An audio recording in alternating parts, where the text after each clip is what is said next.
Assalamualaikum warahmatullahi wabarakatuh. Pada pertemuan kali ini, kami dari kelompok 5 akan menjelaskan mengenai tujuan, karakteristik, sumber, dan media pembelajaran.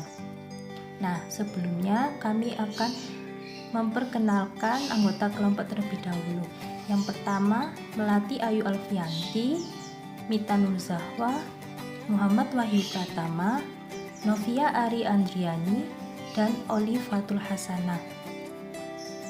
Selanjutnya kita akan langsung menuju ke pembahasan yang pertama, yaitu mengenai tujuan pembelajaran.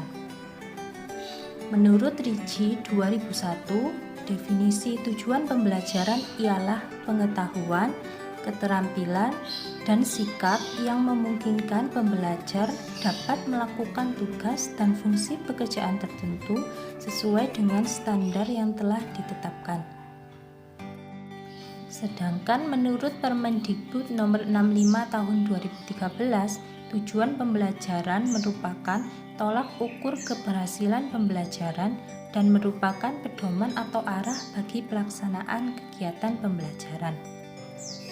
Selanjutnya, berdasarkan Kemendikbud 2013 menjelaskan bahwa tujuan pembelajaran harus sesuai dengan KD.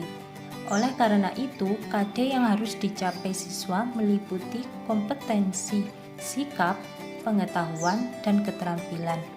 Maka, tujuan pembelajaran yang tercantum pada RPP juga terdiri atas tujuan pembelajaran yang meliputi sikap, pengetahuan, dan juga keterampilan. Nah, selanjutnya, negara satu dengan negara lain memiliki muatan tujuan pembelajaran yang berbeda dalam sistem pendidikannya. Hal ini didasarkan pada pandangan hidup masing-masing negara.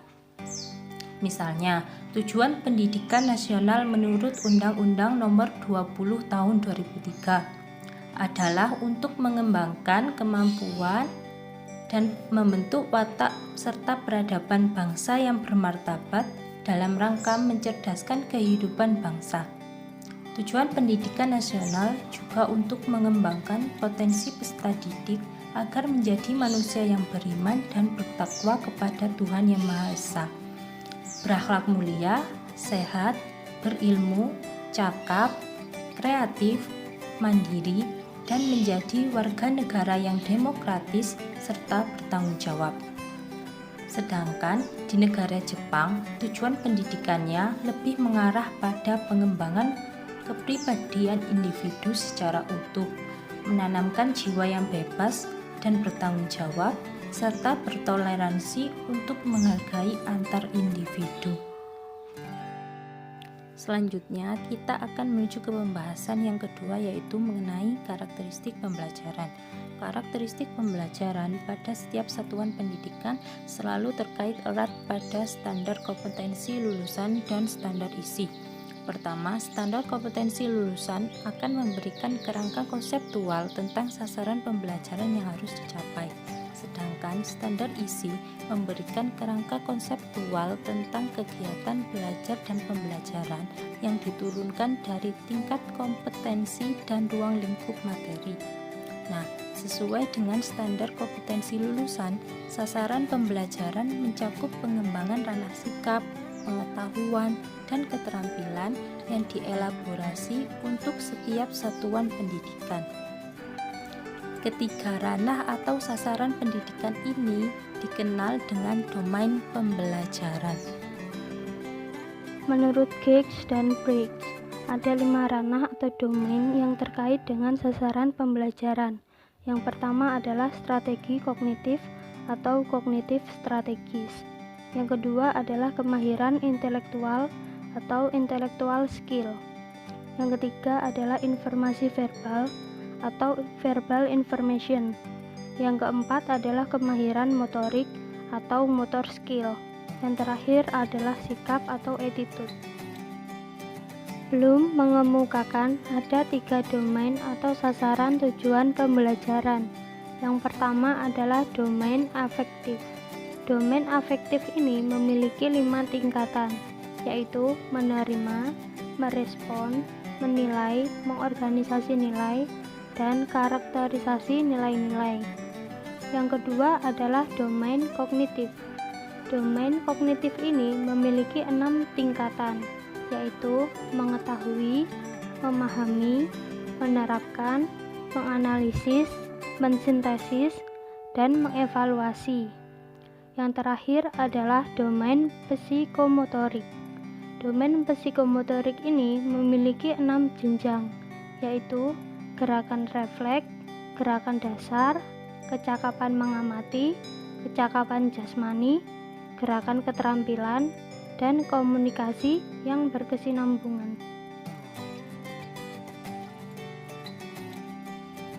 Sumber dan media belajar.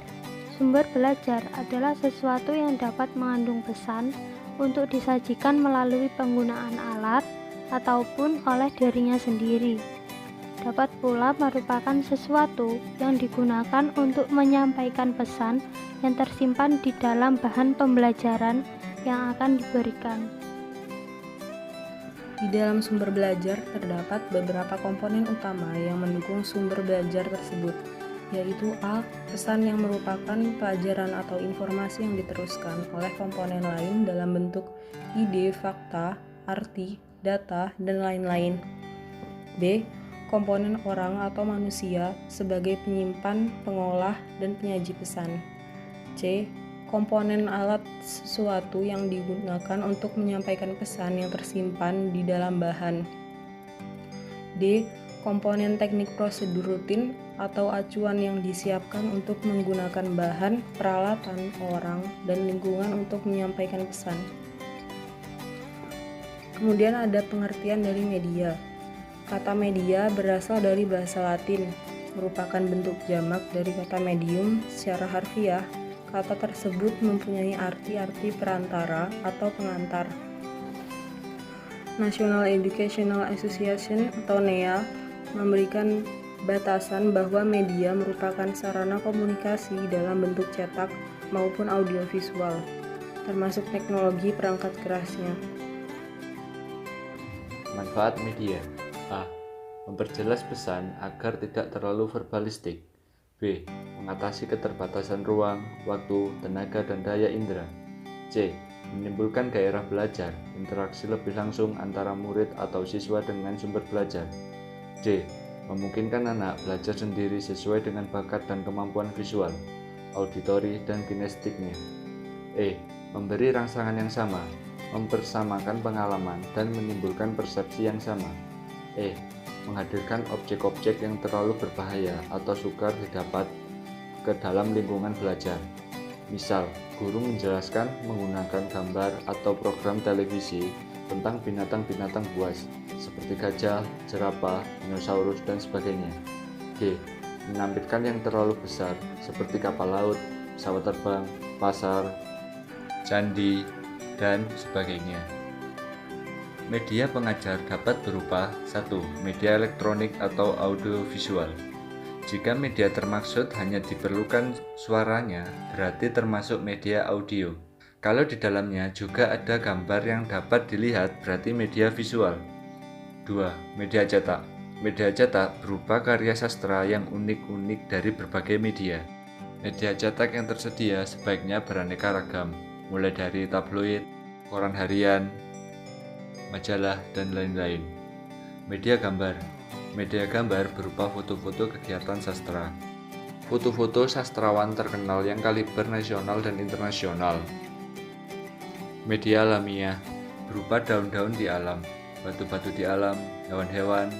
Hal ini dapat diperoleh dengan cara membawa siswa ke alam terbuka. Kriteria yang harus dipertimbangkan dalam pemilihan media pembelajaran diuraikan sebagai berikut. 1.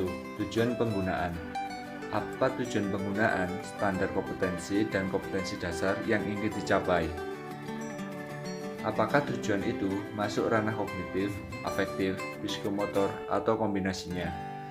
Jenis rangsangan indera apa yang ditekankan? Apakah penglihatan, pendengaran, atau kombinasinya? Jika visual, apakah perlu gerakan atau cukup visual diam? Jawaban di atas pertanyaan itu akan mengarah kita kepada jenis media tertentu. apakah media realia, audio, visual diam, visual gerak, audio visual gerak, dan seterusnya. 2. Sasaran penggunaan media. Siapakah sasaran didik yang akan menggunakan media? Bagaimana karakteristik mereka? Berapa jumlahnya? Bagaimana latar belakang sosialnya? Bagaimana motivasi dan minat belajarnya? Dan seterusnya. Apakah kita mengabaikan kriteria ini? Maka media yang kita pilih atau kita buat tentu tidak akan banyak gunanya. Mengapa? Karena pada akhirnya sasaran inilah yang akan mengambil manfaat dari media pilihan itu. Oleh karena itu, media harus sesuai benar dengan kondisi mereka. 3. Karakteristik media. Harus diketahui karakteristik media tersebut. Apa kelebihan dan kelemahannya? Sesuaikanlah media yang akan kita pilih itu dengan tujuan yang akan dicapai. Kita tidak akan dapat memilih media yang baik jika kita tidak mengenal dengan baik karakteristik masing-masing media. Karena kegiatan memilih pada dasarnya adalah kegiatan membandingkan satu sama lain, mana yang lebih baik dan lebih sesuai dibandingkan yang lain. Oleh karena itu, sebelum menentukan jenis media tertentu, pahami dengan baik bagaimana karakteristik media tersebut. 4. Waktu. Waktu di sini adalah berapa lama waktu yang diperlukan untuk mengadakan atau membuat media yang akan kita pilih, serta berapa lama waktu yang tersedia atau yang kita miliki.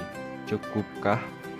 Pertanyaan lain adalah, berapa lama waktu yang diperlukan untuk menyajikan media tersebut dan berapa lama alokasi waktu yang tersedia dalam proses pembelajaran. Tak ada gunanya kita memilih media yang baik, tetapi kita tidak cukup waktu untuk mengadakannya. Jangan sampai pula terjadi media yang telah kita buat dengan menyita banyak waktu, tetapi pada saat digunakan dalam pembelajaran ternyata kita kekurangan waktu. 5. Biaya. Penggunaan media pada dasarnya dimaksudkan untuk meningkatkan efisiensi dan efektivitas pembelajaran. Apalah artinya kita menggunakan media jika akibatnya justru pemborosan. Oleh sebab itu, faktor biaya menjadi kriteria yang harus dipertimbangkan. Berapa banyak biaya yang kita perlukan untuk membuat, membeli, atau menyewa media tersebut? Bisakah kita mengusahakan biaya tersebut, atau apakah besarnya biaya seimbang dengan tujuan belajar yang hendak dicapai? Tidak mungkinkah tujuan belajar itu tetap dapat dicapai tanpa menggunakan media itu? Adakah alternatif media lain yang lebih murah namun tetap dapat mencapai tujuan belajar? Media mahal belum tentu lebih efektif untuk mencapai tujuan belajar dibandingkan media sederhana dan murah. 6. Ketersediaan. Media yang kita butuhkan itu ada di sekitar kita, di sekolah atau di pasaran. Kalau kita harus membuatnya sendiri, adakah kemampuan, waktu, tenaga, dan sarana untuk membuatnya? Kalau semua itu ada, pertanyaan berikutnya adalah ketersediakah sarana yang diperlukan untuk menyajikan di kelas?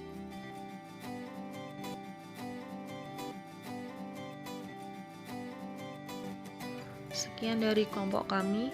Terima kasih atas perhatiannya. Wassalamualaikum warahmatullahi wabarakatuh.